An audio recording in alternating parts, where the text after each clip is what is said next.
I'm really grateful to be here, and this community day is super large scale for me, coming from Southeast Asia, and I know it's not easy for the organizers, especially for the volunteers, to run this event. So let's do a round of applause for them for running this community day. You've done a really great job. Okay, so my name is Tony Prakoso. My primary role is AWS User Group Supporter, while moonlighting as a principal developer advocate at AWS, covering for ASEAN. So today we're going to have fun. In this session, we're going to do like some sort of like time traveling to the future. We're going to discuss about the future of microservices with agentic communication. So this is something that's I do believe is going to be happen anytime soon. So I think it's good for us to deliver this so you all can be prepared. Okay, so we all know that AI is changing software development. So in the past, we have this kind of like autocomplete in 2023. Sorry for that. Oops. I think I made a mistake over there. So in 2023, we have this autocomplete, and then in 2024, the LLMs becoming much more, clever, right? And that's super cool because now we have this reasoning that could help us to explain what they are doing in the background. And then on 2025, we are now in the verge of agents. Like you've seen a lot of sessions happening here, talking about agents. That's super cool. And it helps us to complete the end-to-end tasks when it comes to development, or even if you want to do like production workflows. But while that's really cool for the developer, for us to build all of this stuff, but my questions when I'm thinking about generative AI is what's next? So in 2026, what's next? How can generative AI going to influence our architecture? And if it does, what should we do? Right? So this is something that I'm going to present today. Now, I just want to do like a quick demo. So if you are sitting on the back and you see this is too small for you, I really urge you to come forward, don't be shy, because I'm going to do all live demos from now on. So, like for example, I have this simple demo. This is simple applications on microservices on e-commerce platform. So let's say that I'm going to send this kind of requests to the to the agent. And suddenly it's going to run all of the microservices only by passing a simple JSON payload. Now this is something that this is actually the demo that I'm going to show to you at the end, but I decided to move it here because to give you a glimpse of the features, how it's going to look like. Right, so thank you so much for the previous presenters, Rahul and Pranit, because they delivered Kiro. And also, if you want to use Kiro or QDev, and it's a bit shout out to QDev and Kiro because I built all my demos with them, you need to have AWS Builder ID. So if you haven't got AWS Builder ID, please do scan the QR code and create the account, and you can use Kiro and QDev right away. Right, so let's talk about redefining our architecture. Now, when you are, how many of you are students? Oh, a lot of you. How many of you are professional developers? Okay, cool. So whenever you want to build applications, the first question that you probably have in mind is that I have a really brilliant idea. I want to build an application, but what kind of compute options that I have? So in general, in modern application development, in this era, you have two options. You want to run with AWS Lambda, or you want to run your container application. AWS Lambda is hands down my go-to option. But if you want to run long-running apps, you can use container applications. You have AWS App Runner. You can use Amazon ECS. And then most of the bravest developers here, they decided to use Kubernetes, and you can use Amazon EKS. Now, the question that we had back then is that, do I need to use Lambda function, or do I need to choose container applications? In fact, you can use both if you want to run serverless approach, because you can use AWS Fargate if you want to use Amazon ECS or Amazon EKS. Right. Regardless, your decision will be, at the end of the day, you're going to build application on top of your AWS service, compute option service. In this case, I'll take AWS Lambda. The blue box means that this kind of applications that you build on top of AWS Lambda, let's call it service A. In reality, you're not only building one service, you're building multiple services, right? So you call it service A, B, C, D, until Z if you want to. Now, you already defined the infrastructure layer. You already defined the foundation. Great job. But let me show you something. So these are the service A, B, C, and D that we saw in the previous slide. But on the left side, we have subsequent operations. And the other one, we have this like interactive communications, like a two-way communications or more. So what does it mean? It means that while that you already successfully decided what kind of compute options that you want to use, you still need to define how they communicate. And this is architecture. I'm not against monolith and I'm not against microservices. I don't have any sides because in my opinion, in my experience in 20 years in IT, it doesn't really matter. One thing that really matters is actually how you define your system communicate. I'm going to show you later on, but this is what I do believe, that system architecture is fundamentally defined by how its service communicate, right? And then how this kind of interactions being built, usually that we call it as workflow or scenario. Like for example, on the left side, you will see there are three kind of use cases in e-commerce. A customer browses an online store, add the item, and complete the purchase, right? There's actually at least three kind of requests, but it's combined as one scenario. And in video streaming service, a user streams the video on their devices, and the service recommends similar content. Right. Now, there are three commonly used patterns to define this kind of scenario.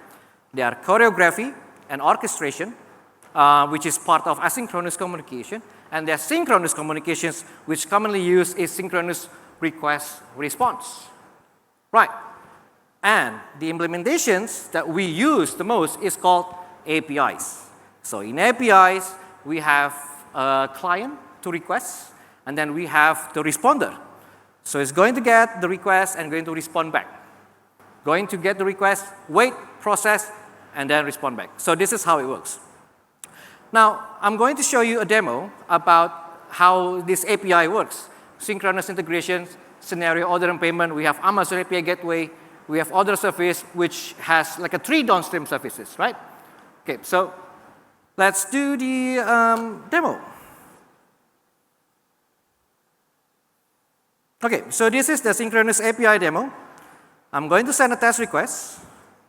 And what's going to happen is that it's going to trigger the Amazon API gateway. Oops. Hopefully the internet works. Oh, internet works. Oop. I'm going to send a test request. And done. Invoice service, fulfillment service, forecasting service, everything is done, everyone is happy. Now, let's try to change something, right? Because it's fun to break things. I'm going to change this, I'm going to deploy. So it's going to update, all right. So let's redo the demo. Sending test requests. And what's going to happen? What's going to happen? I just increased the sleeping time to 40 seconds. Not a big deal. Turns out it's a big deal because in the synchronous API communications, one service is going to wait another service, and then there's a timeout in between. So if there's timeout in between, means the overall transaction failed, right? Now, imagine that if that happens to your system, means that you lose the money. That's your customers, they cannot complete that kind of transaction. Right, so now,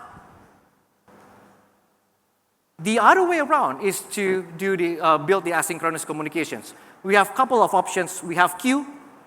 We have request response with queue as well. So we have the requesters sending to request queue, responder sending back to the response queue, and the requester will going to do polling to listen to if there's any new messages. Right, and then we also have another flavor, which is the pub sub patterns with topics. So in this case, we have one topic that's going to broadcast to multiple subscribers. So this is called asynchronous communications. But my favorite is, everything this communications has happened because something. And this is something is called event. So in the modern application development, you need to understand the event. An event is the language of your architecture. So if one service emits something, that's an event, and it needs to be responded by another service. It's a signal that system has changed. You upload a file into Amazon S3 bucket, that's an event. You submit something into your data, that's an event. You call HTTP API, that's an event. So that's the beauty of the event. And if you happen to join Jones and Manoj sessions previously, they talk about serverless, and serverless is beautiful. Why? Because with serverless, you have this kind of integration. In the past, whenever you want to react to this kind of event, you need to do polling, right? You need to do polling every 5 minutes, every 10 minutes, but not the thing about serverless, because with serverless, you have this kind of flexibility to trigger one event from one service to another service. That's the beauty of serverless. So I'm going to do the next demo to fix our previous demo, which is called asynchronous communication. In this case, I'm using Amazon Event Bridge, which is the Amazon Event Bus. The way it works is that I'm going to combine synchronous API and asynchronous API. We have order service. We'll trigger Amazon Event Bridge by setting an event or payload, and then it's going to be triggered by fulfillment service, forecasting service, and invoice service. But here's the thing. Fulfillment service takes a couple of time to process the request. It's going to emit an event called fulfillment completed, and it's going to be consumed by logistics service. Right? So it's kind of a bit complicated, but it's going to be a really fun demo. Before we go to the QR code, I'm just going to open up first, and then yes, you can join in this demo. Please do scan the QR code. Right. So if you scan the QR code, it's actually going to trigger the order service. Right, so yeah, I'm going to leave it there, okay? So a couple of you already scanned the QR code, and you can see, now, you can see the request is getting increased, but the fulfillment service takes some time to process the request. Right, now, it's getting up, right. You actually don't need to refresh the page. Thank you so much, but yes, okay. So I was about to do stress test, but thank you so much for doing that for me. So that explains, in these modern applications, you cannot rely on the synchronous communication. You also need to think about asynchronous communications to make your systems much more resilient. Right, you can stop refreshing. Okay, it's going up, thank you. Right, so that's my demo. The other way around, if you can use also, that's called choreography. And if you want to do the orchestration, you can use adaptive step functions. I do have a demo on this, but I don't think that we have time. So I'm going to do next. Now, let's come to the best part. How does generative AI can influence our architecture? Now, this is something that I discovered months ago. So I published this kind of experience on LinkedIn. If you haven't read my article, I recommend you to read this. And this is something that really, the precursors of my session today is I realized that we can use generative AI to build something that we don't really need to define. Like for example, I got an issue with my PowerPoint, so that's why I'm using Mart to run my application, to run presentations. I create a workflow. I create a content, I create a workflow, and then I let generative AI, in this case, I'm using Amazon Bedrock and Amazon QCLI to build the presentation for me. Now, the question is that I didn't define the workflow. It's all about how generative AI could help me. And that really intrigues me well, because now I understand the position of AI agents. That's really super helpful when we use them to define our microservices workflow. So there are two elements that I use in this demo. The first one is the Strands agent. If you haven't get your hands on dirty with Strands, I recommend you to do so because it's an amazing library. Not because I'm coming from AWS, no, I'm not biased here. It's really good. Strands agent is really nice.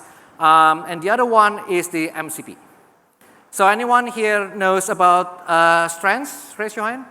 Okay, one or two, okay. And MCP? Okay, one or two, okay, oh, more of you. So imagine that in my scenario, I can build an MCP on top of my microservices. Now this is something that I built. So I have AWS on each of the boxes. I have service customers, I have service orders, I have service payments. And each one of these services, they are powered by AWS Lambda and Amazon DynamoDB. And I just defined the CRUD, the create, read, update, delete. I didn't define any scenarios, but I built on top of them is MCP for customer service, MCP for orders, MCP for payments, which going to call the HTTP API to Amazon API Gateway, right? Now we have all of our services can communicate, but we don't have an orchestrator. So what do we need? We need an agent. So on this part, I built a Strands agents that will communicate with all of these MCP. Okay, so I do have, okay, so this is actually, let me see if I can run this. SSH desktop, okay, it doesn't work. So I'm going to show you this video. So this is actually the code that I'm running. So we have a couple of MCP. I'm using fast MCP, by the way.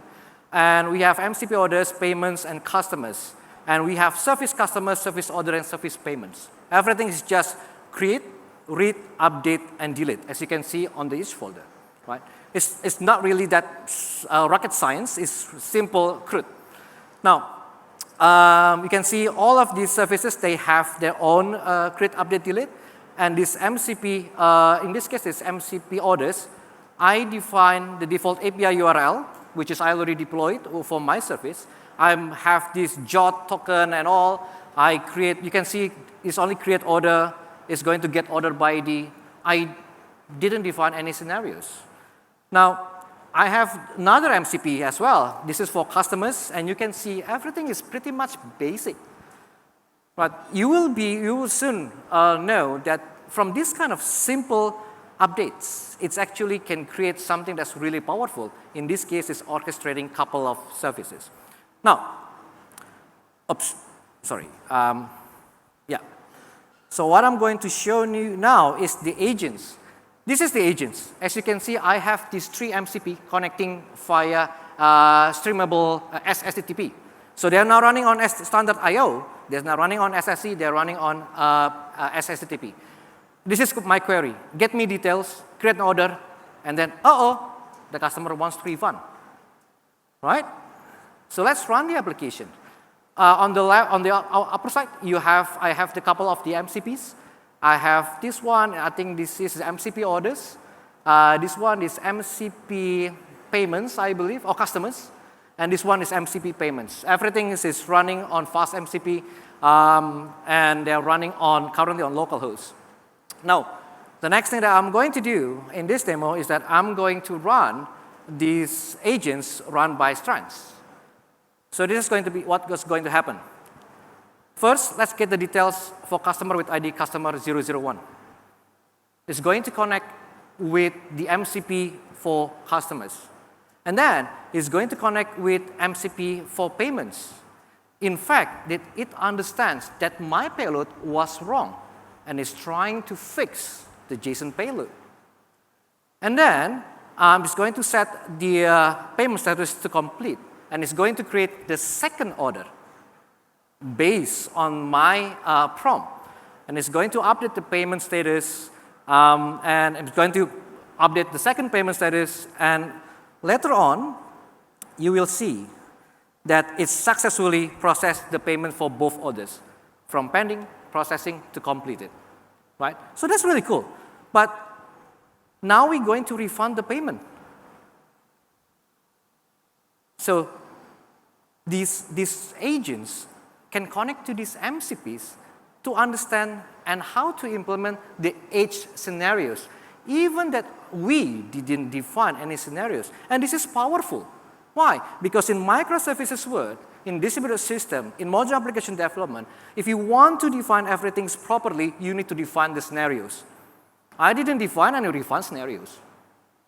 And everything is based on a simple CRUD with MCP and strange agents, which is super cool, right?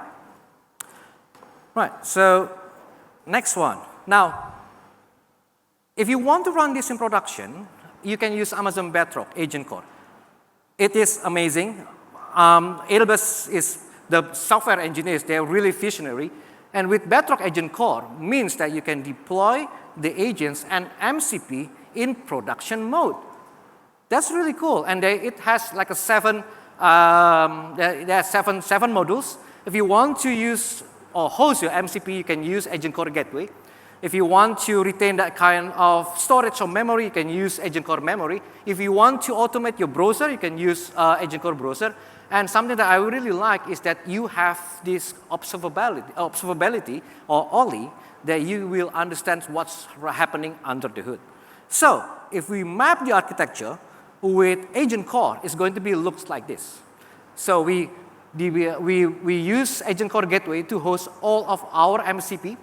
And then we use Agent Core Runtime to run the strange agents.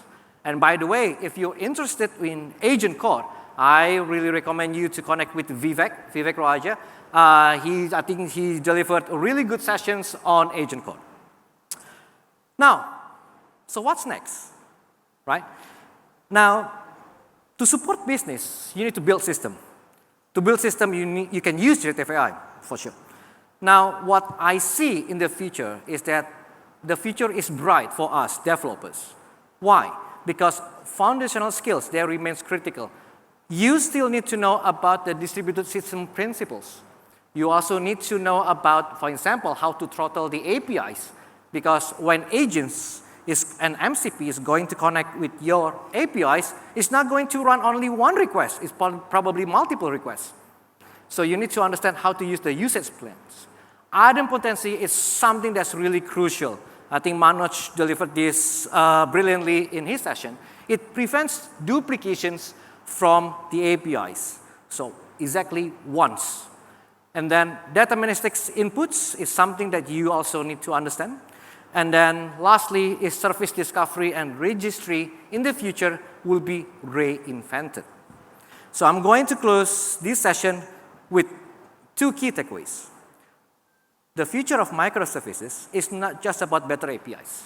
It's about services, your services that can think, that can resonate, it can communicate intelligently through AI agents. Now, to get this right, you still need to understand the foundation. With all these really cool LLMs and then all these cool APIs from Amazon Bedrock, doesn't mean that you can abandon those kind of skills. You still need to understand them. And then lastly, generative AI can write your code and run your workflows, but it cannot replace your understanding of why the system needs to be exist in the first place.